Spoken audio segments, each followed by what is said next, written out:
So we had started with the pharmaceutical analysis part. Last two sessions we are looking into the pharmaceutical analysis, and in this pharmaceutical analysis we are seeing the titrations part. Okay, so till now what we have completed, just will revise and then we'll go to today's point. So we have studied the fundamentals of volumetric analysis, in which we have studied what are the basic requirements to conduct a volumetric analysis. Then we had studied the classification of volumetric methods of analysis. So these are the different types by which we can do the volumetric analysis. So it is the aqueous acid base titration, non-aqueous titration, precipitation titration, complexometric titration, redox titration, of which aqueous acid base titration we have started in the last session. Okay, so of this classification we have just defined what are these methods in short. Then methods of expression of concentration, in which we studied what is normality, percent concentration, molar concentration. Primary and secondary standard we studied because it is one of the important point and questions has been asked on this. Okay, what are primary standard substances? Okay, primary standard substances we study. Then secondary standard substances, few definitions and terms we studied. So like what are the important definitions or terms in concern with the volumetric analysis. Now these are also important because questions have been asked on these as well in the previous papers.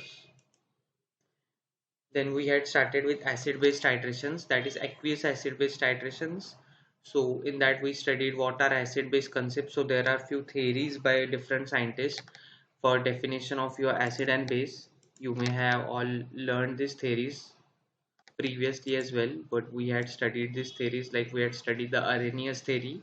Okay, then we had studied the Bronsted-Lowry theory, which says that exchange of electrons, or the acid is one, or the base is one based on their property of donation or acceptance of a proton. Okay, so proton is involved in your Bronsted and Lowry theory. The next is we studied the Lewis theory, in which exchange of electrons or taking and giving of electrons is involved. Okay, so we have summarized all these theories in this table. Okay, so as per the Arrhenius theory, acid is a hydrogen ion donor and base is a hydroxide ion donor only in the aqueous state. As per the Bronsted-Lowry theory, acid is a proton donor and base is a proton acceptor. And as per the Lewis theory, a acid is electron pair acceptor and base is a substance who is a electron pair donor. Okay, so these are all theories different which we studied in concern with the acids and bases proposed by different scientists. Then we studied solvents, so polar protic solvents and polar aprotic solvents. This point we had already studied in SN1 and SN2 as well. So again we'll just see what are polar protic solvents. Polar protic solvents are the solvents which contains hydrogen atom bound to a oxygen or a nitrogen. Okay,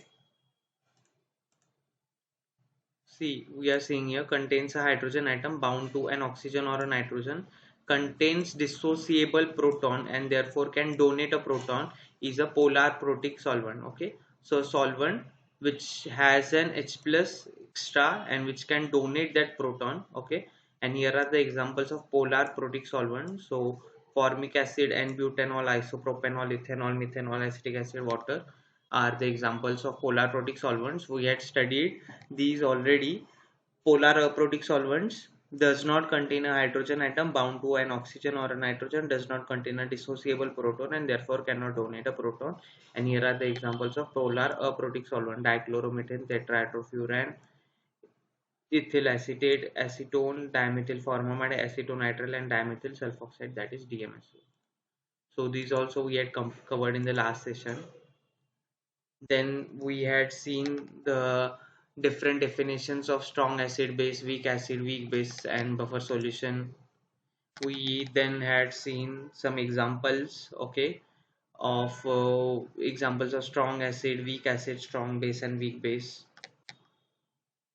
Why these examples? Because questions has been asked, like there are four options and they are asked that which of the following is a strong acid, which of the following is a weak base. Okay, so you should know. Then common ion effect we had studied in the last session.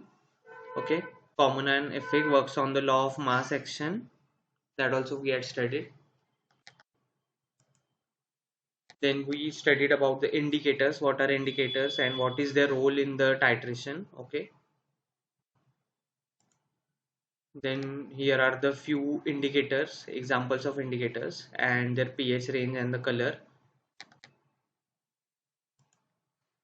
Some indicators with their pH range, which will help in selection of indicators. So which indicators we should select in which kind of titration that we have mentioned. So this is also important. Okay, then we studied about mixed indicators, what are mixed indicators and what are their advantages over the single indicator use. Okay, so mixed indicator is mixture of multiple indicators. Then we studied theories of indicators. In theories of indicators we studied two theories of indicators. Okay, Oswald's theory and quinonoid theory. Both the theories we had completed in the last session. Oswald's theory, quinonoid theory. Then we had came on titration curves. Okay, this was the last point we studied in the last session. So what is a titration curve? A titration curve is a plot of the pH of the analyte solution versus the volume of titrant added as the titration proceeds. Okay, so there has been questions asked. So basic questions have been asked in GPAT, like related to titration curve. They asked like what is on the x-axis and what is on the y-axis. Okay, so on the x-axis it is the volume of titrant added, and on y-axis is the pH of analyte solution. Okay, so these are the important points. Always on a titration curve, on y-axis you will find the pH of the analyte solution, and on x-axis volume of titrant added. Okay, titrant, we had seen all these definitions. Okay, so a titration curve is a plot of the pH of the analyte solution versus the volume of the titrant added as the titration progresses. So as the titration progresses, we'll add the volume and there would be a change in the pH.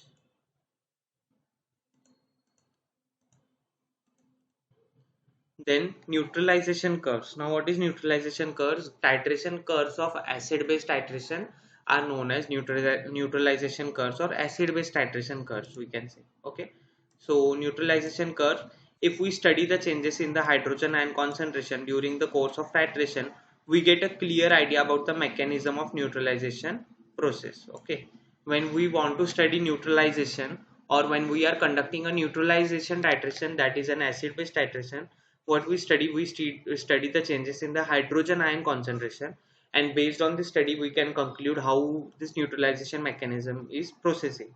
Okay, so with the help of neutralization curve we can understand how the neutralization is processing. The pH value of greatest importance is the one near to the equivalence point, as it helps us to select an indicator which will give the smallest titration error. Also this neutralization curve help us to find out the equivalence point. Now what is this equivalence point? A point where the proper neutralization is taking place. So with the help of this we can select a proper indicator which will give least titration error. The third thing is the curve obtained by plotting pH as ordinate against the percent of acid remaining during titration is known as neutralization curve, or more generally titration curve.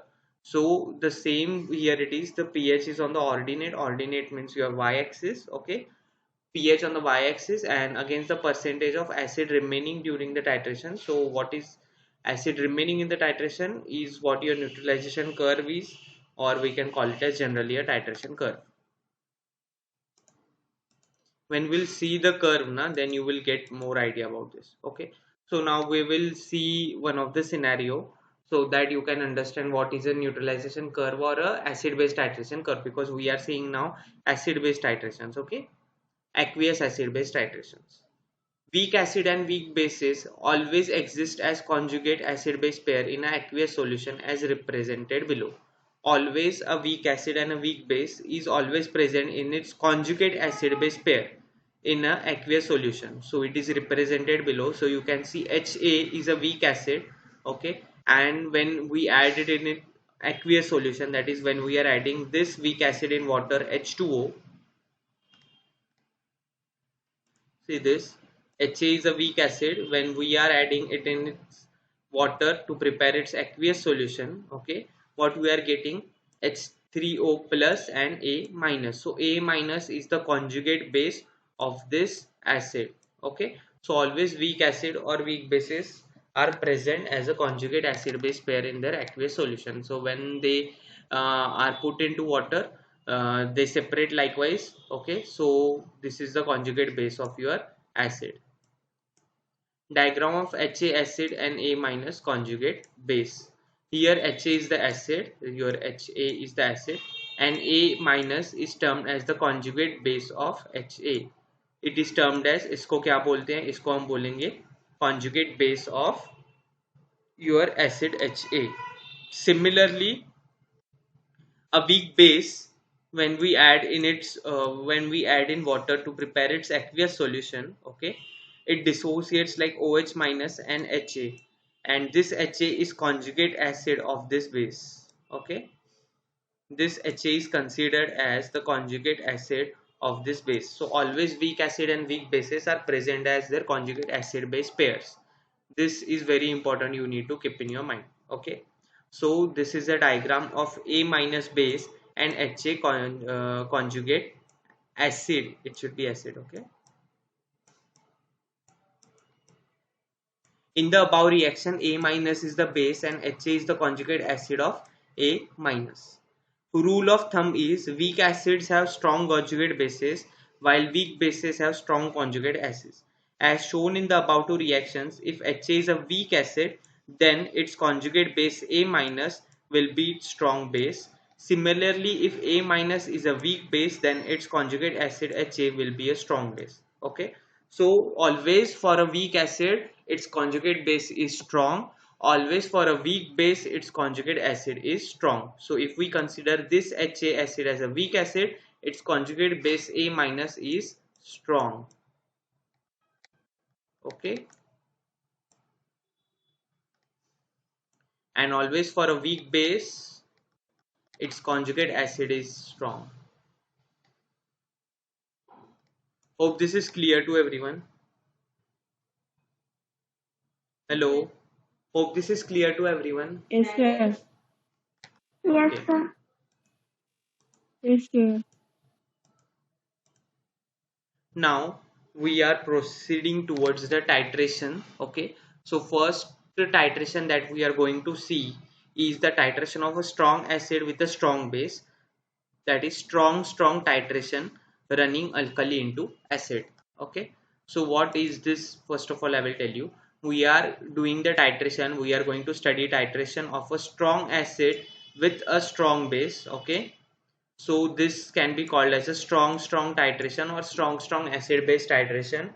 And running alkali into acid means the alkali is in the burette and acid in your conical flask. Okay. So we are running alkali, that is putting alkali into acid. So it is considered as running alkali into acid. Okay. Sometimes you get questions in which they don't specify like it is a strong acid, strong base. They tell likewise in the question that we are running strong alkali into a strong acid. So when we are running a strong alkali into strong acid, that is we are putting strong alkali into strong acid. Okay, so that is running is considered as titration only. Okay, so don't get confused. Here is the example analyte. Here is this example analyte is hydrochloric acid HCl, which is a strong acid, and the titrant is sodium hydroxide NaOH, strong base. If we start plotting the pH of the analyte against the volume of NaOH that we are adding from the burette, we will get a titration curve as shown below. So what we are doing here, first of all, see, this is the experimental setup for your titration. Okay. In this experimental setup, you can find that NaOH, okay, which is the titrant, is into the burette, and HCl, which is the analyte, is here, okay, in your conical flask. So what we are doing, we are drop by drop adding this NaOH into the HCl solution below. Okay. If we start plotting the pH of the analyte against the volume of NaOH, okay, pH of this solution against the volume of NaOH added, okay, from the burette, we will get a titration curve. So what we are doing, we are plotting a titration curve after conduction of this experiment through this experimental setup. Okay, so we will get a graph as this. Here is the graph mentioned. Okay, this is your titration curve of a strong acid and a strong base. See, on the x-axis you can see volume of titrant added and pH of the analyte solution. Okay, now when we are considering such kind of scenario, you can see always a graph, like when you are titrating a strong acid with a strong base, you see this graph always in such kind of shape. Okay, now how we will study all these points in this graph. Okay, so you everything would be cleared more.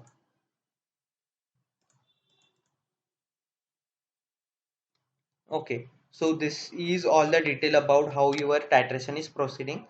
Point 1 of your graph, okay, this is the point 1 of your graph of this strong acid strong base titration.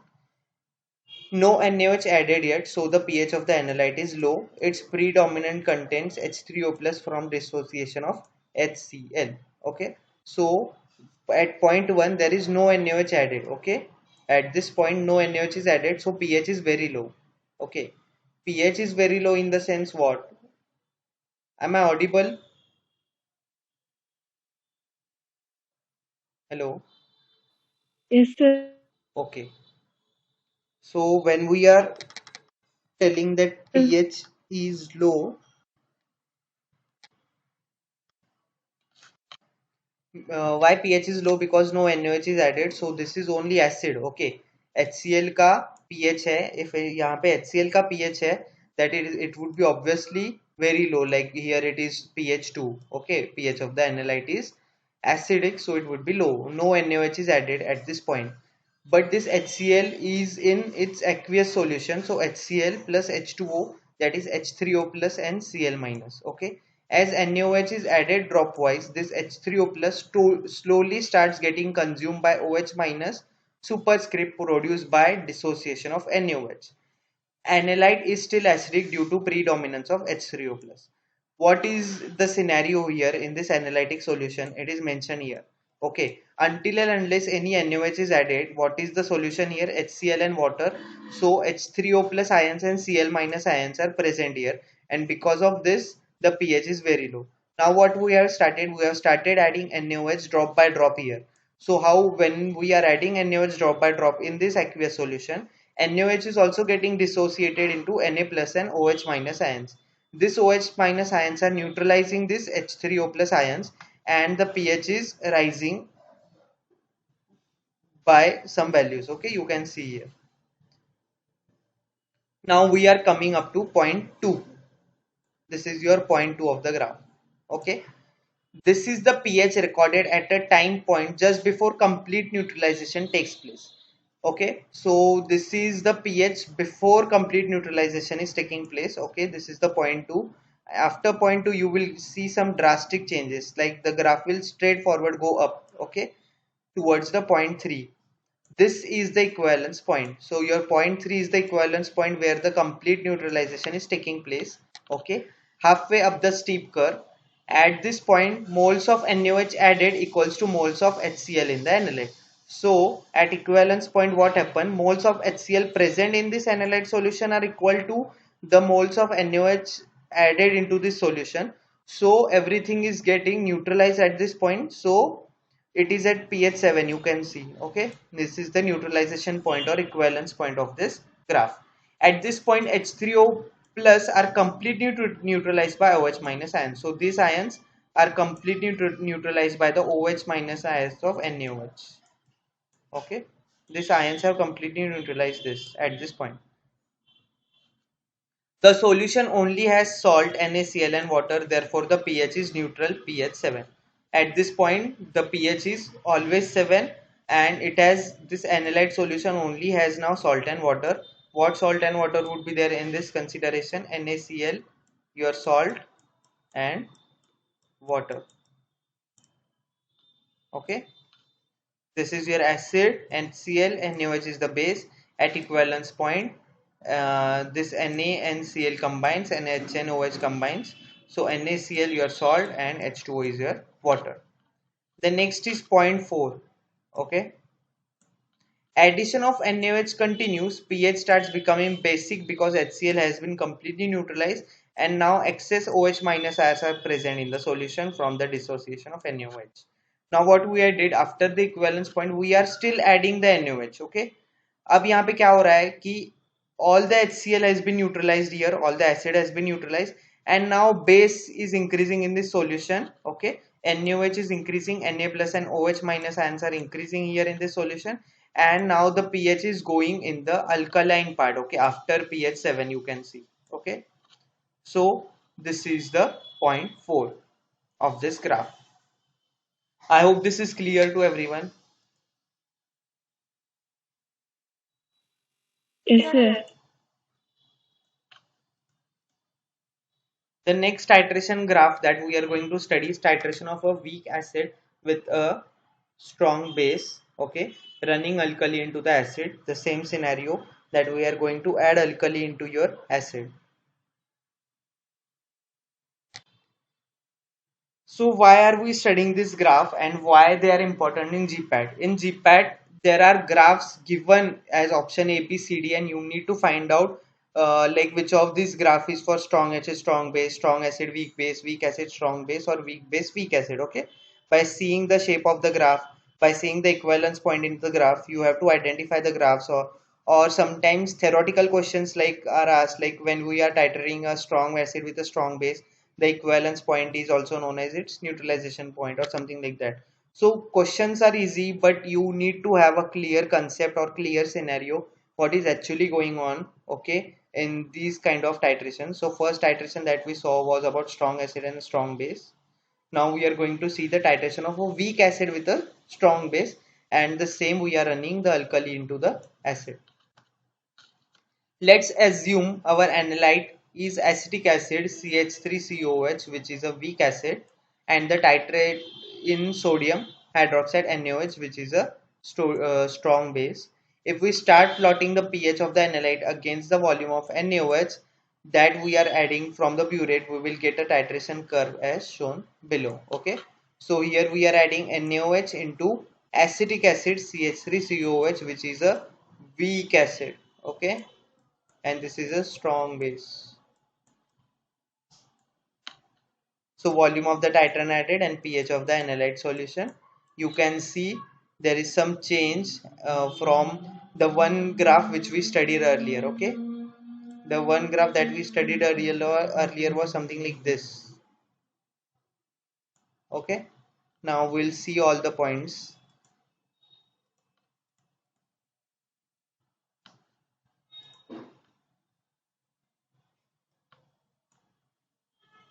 So at the point 1, what is there? There is no NaOH added, only CH3COOH, which has been dissociated as CH3COOH plus H2O, that is CH3CO minus and H3O plus ions. Okay, so the pH is here low at the point 1.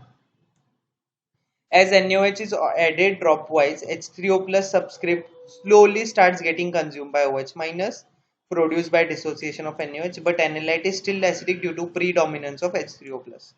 Why analyte is still acidic? Because the analyte is more in quantity and some amount of NaOH is added here. Okay, so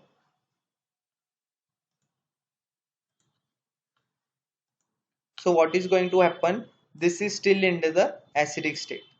At point 2, this is the pH recorded at the point just before complete neutralization take place. Okay, and point 3 is the equivalence point halfway up to the steep curve. At this point, moles of NaOH added equals to moles of CH3COOH in the analyte.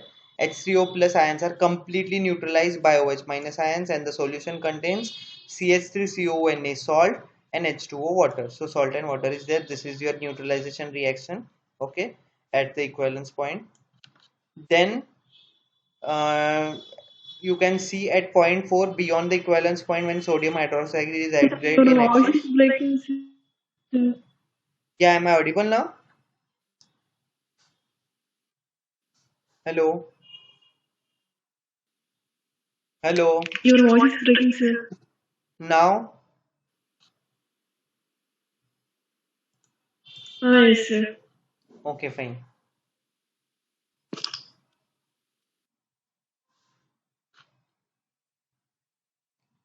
Okay, so after point 3, point 4, where more NaOH is added, and now this is into your uh, the graph is moving into the pH, which is basic pH. Okay, now let me pause you for a second here. Can we spot a difference here as compared to the case one, that is the graph that we studied about the strong acid versus strong base? In this case, a weak acid versus a strong base, the pH is not neutral at the equivalence point. The solution is basic pH 7 at the equivalence point. Let's reason this out. Okay. See, you can see here the equivalence point is not at pH 7. It is at pH 9, and in the first graph the equivalence point was at pH 7. Why so? We'll study here. Okay, as you can see from the above equation, at the equivalence point the solution contains CH3COO salt. This dissociates into acetate ions CH3CO minus and sodium ions Na plus. As you will recall from the discussion, a strong acid or a weak acid, in this case CH3CO minus, is conjugate base of a weak acid CH3COOH. So CH3CO minus is relatively a strong base, weak acid with a strong conjugate base, and thus react with H2O to produce hydroxide ions, thus increasing the pH to 9 at the equivalence point. Okay, now I will tell you what is the scenario here and why is the equivalence point at 9. We had studied one concept before studying these graphs. Okay, what we studied, that always a weak acid has its conjugate base. So here in this reaction, what we have a weak acid. What is the weak acid? Okay, acetic acid is the weak acid. Okay, so acetic acid, when it gets dissociated, okay, this is the strong conjugate base of our weak acid. Okay, now this is the conjugate base which we are getting at the equivalence point. Okay, or as the reaction is proceeding, we have this conjugate base in the solution, and more base we are adding in the solution. Okay, so base plus base. Okay, so the equivalence point is changing from 7 to 9 because the quantity of base in the solution is increased. I hope this is clear to you. See this. Also, in this reaction, what they have shown here is, this is the salt which is formed at the equivalence point. This salt is dissociated in water. Okay, as CH3COO minus and Na plus. This CH3COO minus, okay, and make solution basic at equivalence point.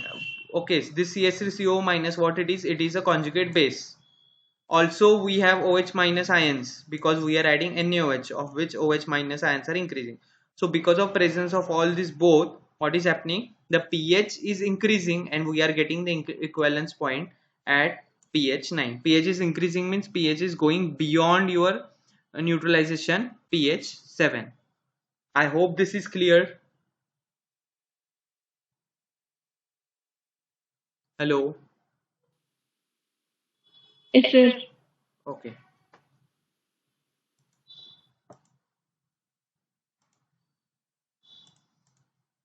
The next titration curve that we are going to see is titration of strong acid with weak base running alkali into acid. Same scenario, we are running alkali into acid, but what we are titrating here, strong acid with the weak base. Okay. Suppose our analyte is hydrochloric acid, which is a strong acid, and the titrant is ammonia NH3, which is a weak base. If we start plotting the pH of the analyte against the volume NH3 that we are adding from the burette, we will get a Your voice titration is curve as breaking. below. Is the screen visible? Yes, sir.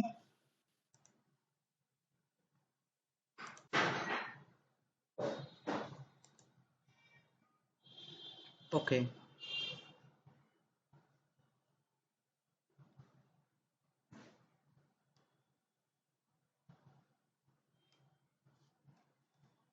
So we are going to see the third scenario, that is titration of strong acid with a weak base. Okay, running alkali into the acid. Am I audible now clearly?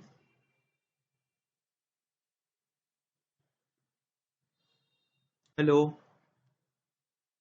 Yes, sir. Okay.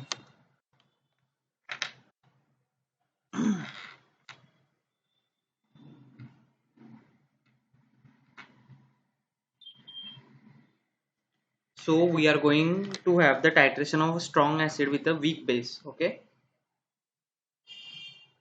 Which is the strong acid we are taking here? We are taking HCl as a strong acid and NH3 ammonia as a weak base for this titration. Now after the titration we are getting the graph titration curve as this. Okay. Now in this titration curve you can see some changes. Okay. The equivalence point is in acidic range below 6, something about 5.5. Okay. In first one the equivalence point was at proper pH 7.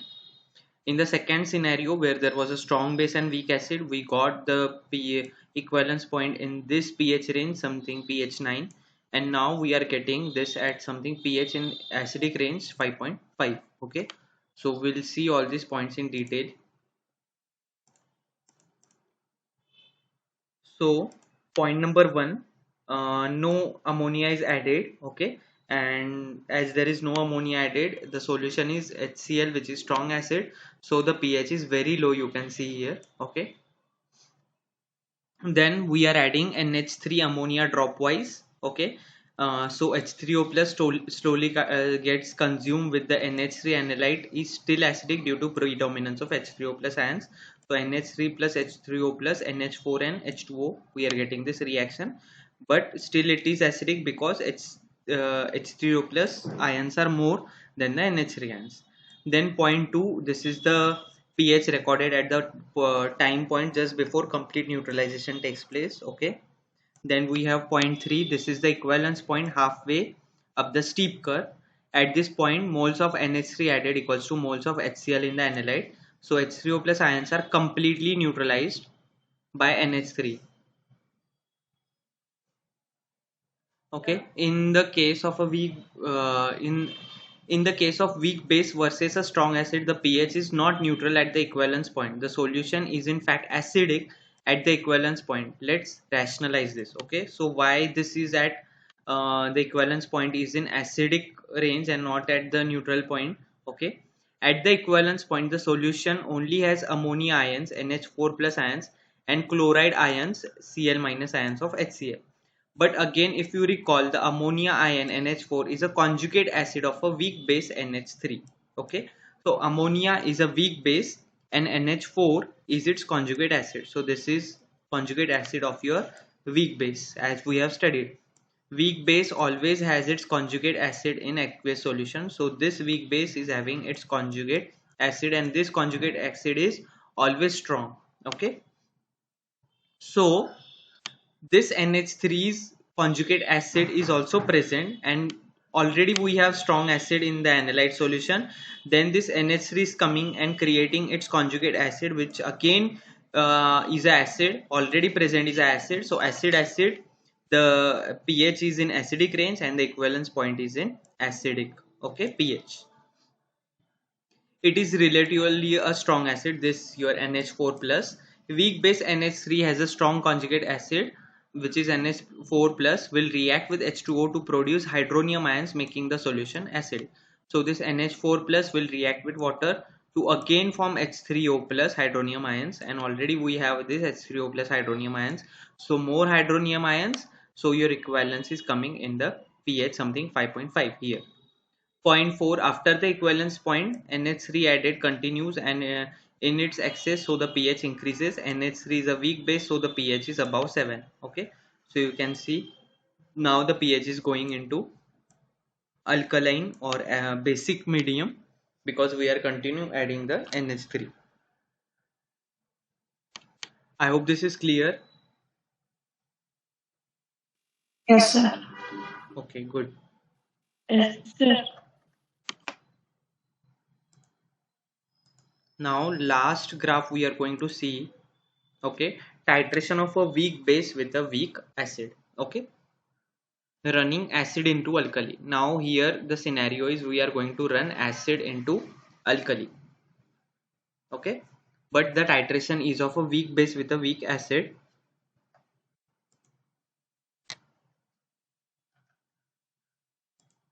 but we are running acid into alkali. This is also very important. Okay, this you need to always see what we are going to do. So the common example of this would be ethanoic acid, acetic acid and ammonia. So weak acid, acetic acid we have taken, ammonia weak base we have taken, and this is the reaction which is happening between them. It also happens that these two are both equally weak. In this case the equivalence point is approximately pH 7. Now when these both are weak, again the equivalence point that you get is at pH 7. When these acid base both were strong, the equivalence point was at pH 7. Even when these both are weak, then equivalence point is at pH 7. Okay, but there, when there is a strong base weak acid, the equivalence point is in basic pH. When there is a strong acid weak base, the equivalence point is in acidic pH. Okay, here our analyte is NH3 weak base and the titrant is acetic acid H3O CH3COOH weak acid. Okay, so acid is now we are running into NH3 into our analyte. Okay, if we start plotting the pH of the analyte against the volume of acetic acid that we are adding from the burette, we will get a titration curve as below. So this is the last titration curve that we are going to see here. Okay, and the equivalence point is at pH 7. Okay, now you can see there is some change. Okay, what is the change here? We are running acid into alkali, so we have got a graph something like this. If in case we have run alkali into acid like in all the first three scenarios, so the graph would be something like this. I will just draw and show you.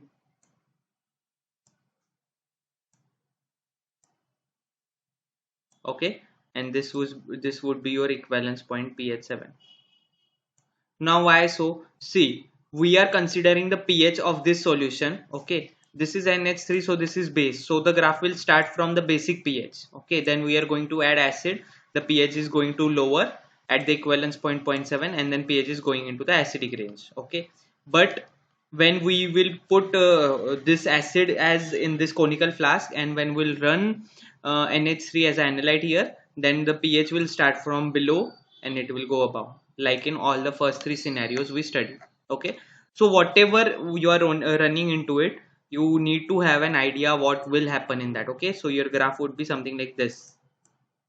Okay, both of the graphs are same because the equivalence point is at pH 7.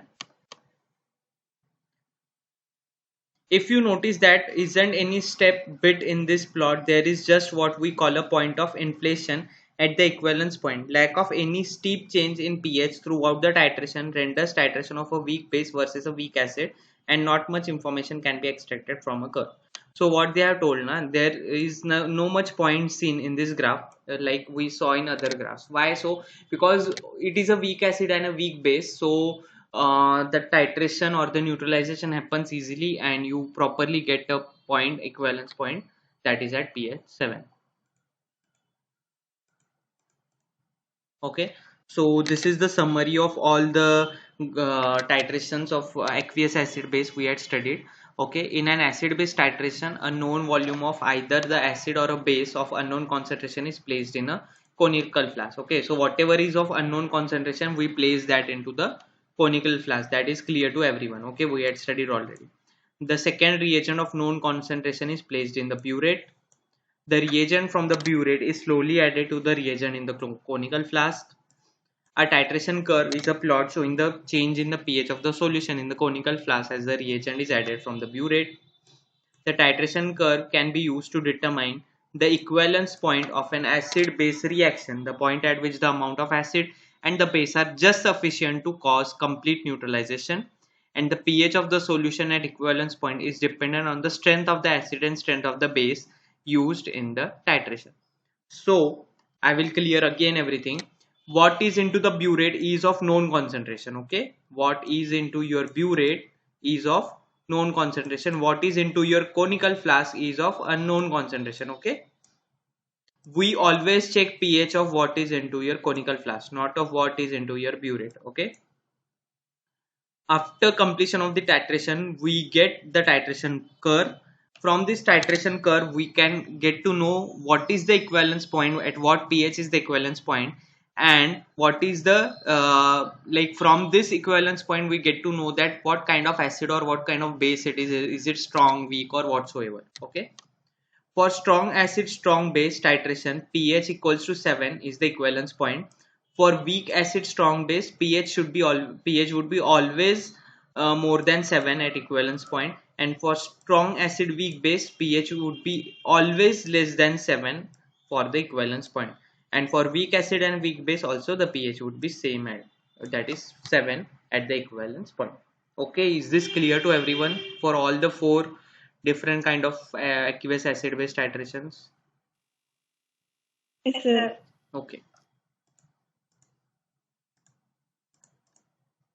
now we are heading towards to non-aqueous titrations, non-aqueous acid base titrations. Okay, so from the name itself it says that non-aqueous means there is no involvement of water here. Okay, so what is then there? Okay, so we have some organic solvents as the solvents for this titration instead of water. Okay, non-aqueous titration. Non-aqueous titration is the titration of substances dissolved in solvents other than water. As I told you, water is not involved here. Okay, from the name itself, we are getting to know that it is the most common titrimetric procedure used in pharmacopoeial assays and serves a double purpose. It is suitable for the titration of weak acids and very weak bases. Okay, very weak acids and very weak bases, and it provides a solvent in which organic compounds are soluble. The most commonly used procedure is the titration of organic bases with perchloric acid in anhydrous acetic acid. These assays sometimes take some perform. The most commonly used procedure in this titration of organic bases with perchloric acid in anhydrous acetic acid. These assays sometimes take some perfecting in terms of being able to judge the endpoint precisely. The Karl-Fischer titration for water content is another non-aqueous titration usually done in methanol or sometimes in ethanol. Since water is the analyte in this method, it cannot be used as the solvent. So water is a analyte in this method. Okay, water can be used as an analyte but not as a solvent. Different solvents or the Karl-Fischer titration for water, okay, can be considered in this non-aqueous titration where ethanol or sometimes methanol is the methanol or sometimes ethanol is the solvent. Why there is a need of non-aqueous titration? Okay, we had seen the titrations now, and so we had seen the titrations which were aqueous, okay, aqueous acid based titrations. But why there is a need of non-aqueous titration? Why we are avoiding water and going for other solvents? Okay, so these are the reasons for non-aqueous titrations.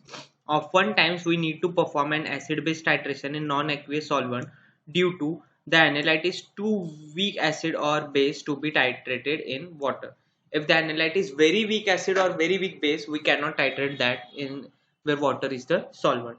Reactant or products are insoluble in water. Sometimes these acid or bases may be insoluble in water. Reactant or product react with water, and the titration in H2O doesn't allow a sharp endpoint, but in non-aqueous solvent with a stronger base than OH minus, it is possible to get a sharp endpoint. So endpoint, when we consider water as a solvent, we don't get sharp endpoints. Instead, when we use organic solvents, okay, we get sharp endpoints. So these are the reasons we are using non-aqueous titrations, or we are performing non-aqueous titrations. So solvents used in non-aqueous titrations are mentioned here. Okay, protogenic solvent, protophilic solvent, aprotic solvent, and amphiprotic solvents are used in non-aqueous titrations. What are protogenic solvents? They are acidic in properties. These solvents have relatively high dielectric constant, and these are ionized. Okay, these protogenic solvents are ionized, have high dielectric constant, and acidic.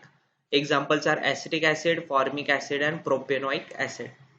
The next is protophilic solvents. They are basic in nature, react with acid to form the solvated proton. These solvents have high dielectric constant. These are also ionized. Example, pyridine, dimethylformamide, ethylene diamine. Next is aprotic solvent.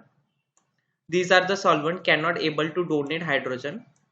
Okay, aprotic from the name itself, they do not have any proton, that is do not have any hydrogen to donate. So aprotic solvent. In this solvent, both acidic and basic properties are entirely absent. Example, hexane carbon tetrachloride. Next is amphiprotic solvent. These solvents have both protogenic and protophilic properties. Protogenic and protophilic properties. Which solvent has amphiprotic solvent has protogenic and protophilic properties. Example, water and ethanol. So water we are going to avoid. So ethanol here we can consider.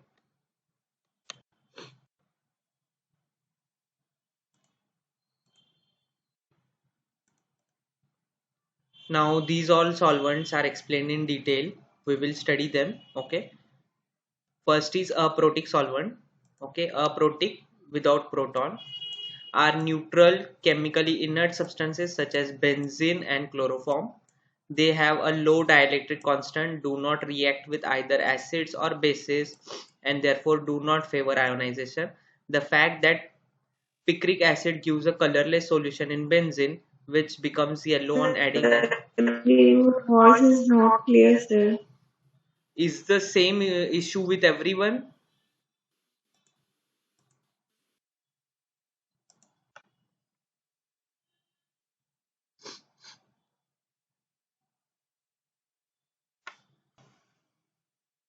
Rest Yes, of the sir. students? Yes, sir. Okay, fine. So, protic solvents, these are neutral chemically inert substances such as benzene and chloroform.